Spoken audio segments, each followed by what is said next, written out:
Okay, so moving on to the next video. Let's see, I'm going to go ahead and summarize where we've been and then give a brief summary of where we're going in each of these videos for me to keep track of where we're at, as well as for you to have a little bit of a reminder of where we've been and where we're heading to.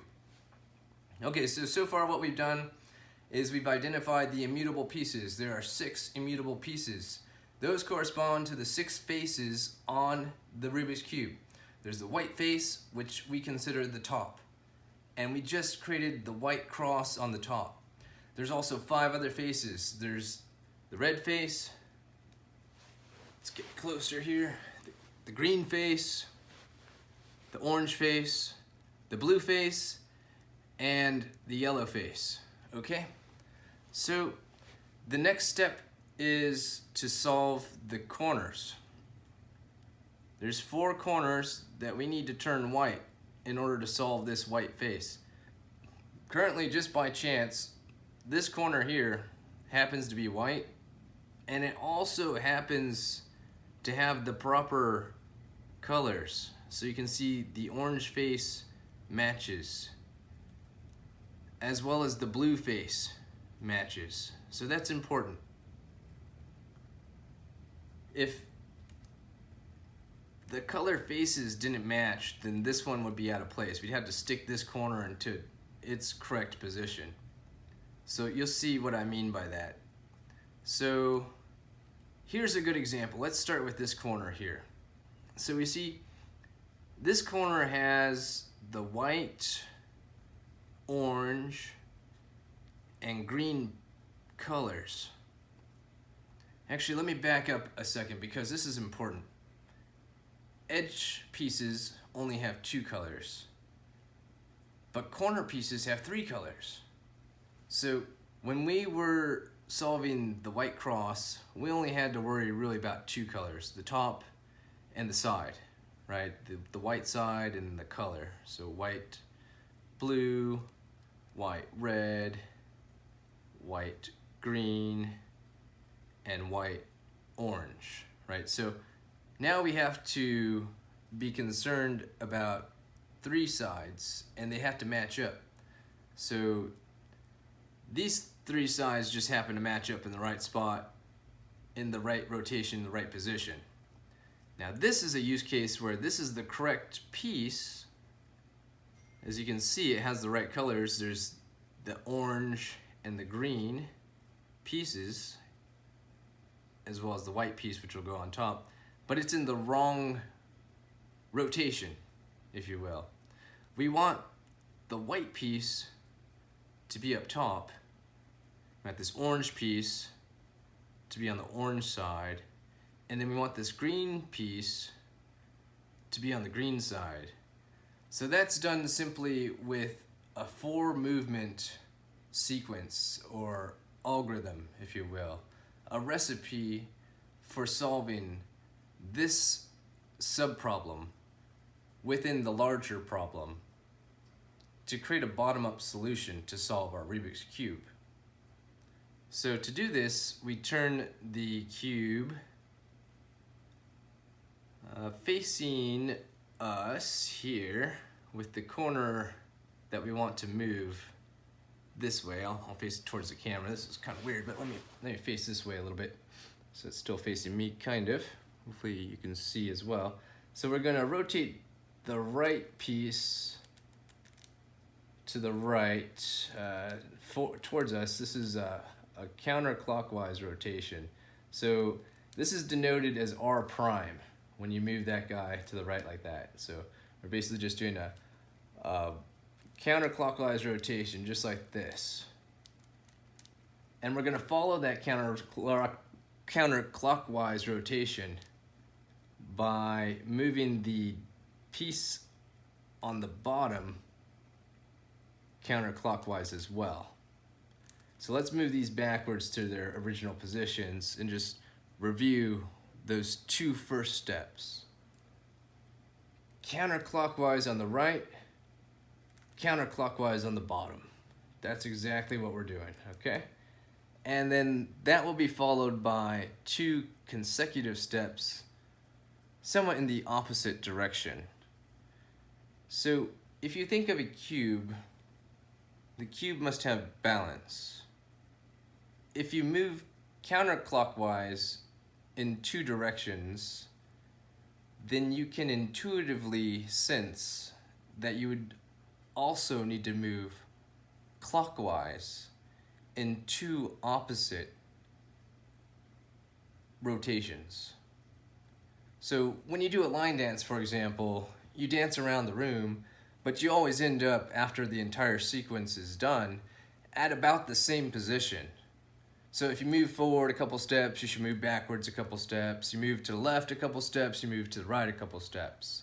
And you end up somewhat doing a circle and just going back to the same spot over and over again. So that's kind of what you want to intuitively sense when you're solving a Rubik's Cube. So what will happen is, if we want to rotate this piece, we're going to swap it or move it with this piece. It's pair below it. And during each of these swapped movements, the edge or the corner, sorry, this is the corner, it's going to rotate by one of these faces. Each time, let me repeat that, okay? So just real slow. Each time this piece and this piece move, they're going to rotate each of their three faces. And I'll show you what that means. We want to rotate this face because we want the orange side up here, right, which is on top. We want it on the side. We want the green side over here, and then we want the white side up here, okay? So basically, what we want to do is just rotate it a couple times until it's lined up in its right position. So now we can see, after a couple rotations, that the orange side lines up. We also see that the green side lines up. And we can see that the white face lines up. Now this brings me to an important topic that will give you an intuitive sense about loop invariance and idempotence. So loop invariance says, as long as you do something over and over again, something's going to stay the same. Like, there's going to be something constant. Regardless of how many times you do a sequence, there's something that's going to remain in its original unaltered state. And idempotence means that some of the pieces that are already there, we don't want to disturb. So if you already solved some of the puzzle, building from the bottom up, you don't want to go busting up all the stuff that you solved. You want to keep that there and just fix the pieces that you need to fix. So the properly placed pieces remain immutable, while the improperly placed pieces are allowed to move. So anyhow, the sequence that we do is counter rotation, and then the opposite going back. Right, so that's all it is. You do it 6 times and you go back to your original state. Why is that? If you want some time to guess, I suggest you pause the video now. That'd be wonderful. So pause the video, ask yourself, why does this thing move the way that it does after 6 times? Right, there you go. Again, after 6 times, it moved back to its original state. Okay? If you're still with me, then you pause the video. Hopefully you figured out why these two pieces take 6 movements to move back into its original state. And that's because there's 2 pieces, and each of those 2 pieces have 3 faces. During each rotation, we know those faces move. So simply 3 times 2 equals 6. There are exactly 6 times that you have to move in that sequence in order to swap these two pieces and have their three edges move into different positions. Easy steezy. Okay, so we'll do the same thing for our other corners. So what have we done so far? We've solved the white and blue face. We've solved the orange and white face, the green and white face, as well as their corners.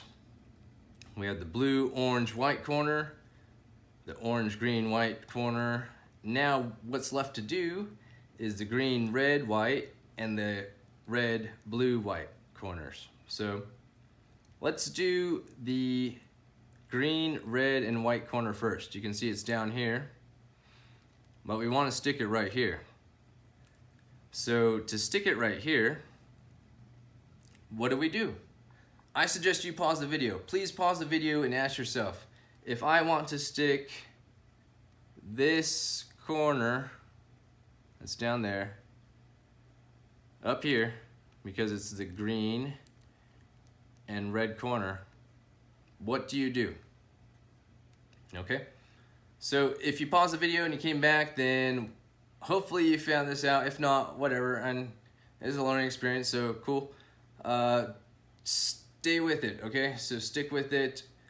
What we want to do is basically swap these two corners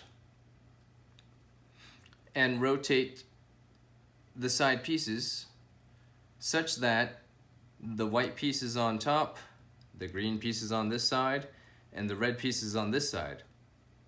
So we can see that our green, red, and white piece, the corner piece is over here. We have to move it into the position directly underneath the piece that we're going to swap it with. Because remember, this sequence of moves, this four sequence of moves, all it does is swap this corner piece on top with this corner piece on the bottom and rotate the faces. So let's just do that until we see that it's in the right spot and all the faces match up. So we can see that the white face matches here, the green face matches here, and the red face matches here. Great. Now all we have to do is just one more piece. We're almost there. This is awesome, right? I bet you're totally stoked. So cool. If you stayed with me, this is awesome. If you need to watch a video multiple times, I don't blame you. I probably watch it a lot, you know, so this is not necessarily the simplest thing. It's not that straightforward. It takes time. Okay, I've done this for probably a couple years now, so don't rush yourself. Don't be too hard on yourself. Just take time to learn. Just do it slowly. Okay, so this last corner is the red, blue, and white corner. It just happens that the red, blue, and white corner piece is underneath the piece that we need to swap it with. But if it wasn't, then you would just basically just rotate it like I did so to be underneath that piece, so whatever. And then you just move it out with its neighbor down upstairs, like this guy and these guys are swapping. It just happened I needed to do it just once for the face to line up, but you know, if I missed it or if I did it wrong, whatever, you know, just keep doing the sequence until it gets to the right spot. So all I'm doing is just moving this guy and that guy, just swapping them and rotating the faces. So there we go. We did the white face. This is awesome. So this is the first entire layer. I guess you can call it F1L, first one layer. All right, we did the white side. Congrats. So the next step is the first two layers. And that might sound, whoa, like double the effort, but it's not. It's only 4 pieces. I'll see you in the next video.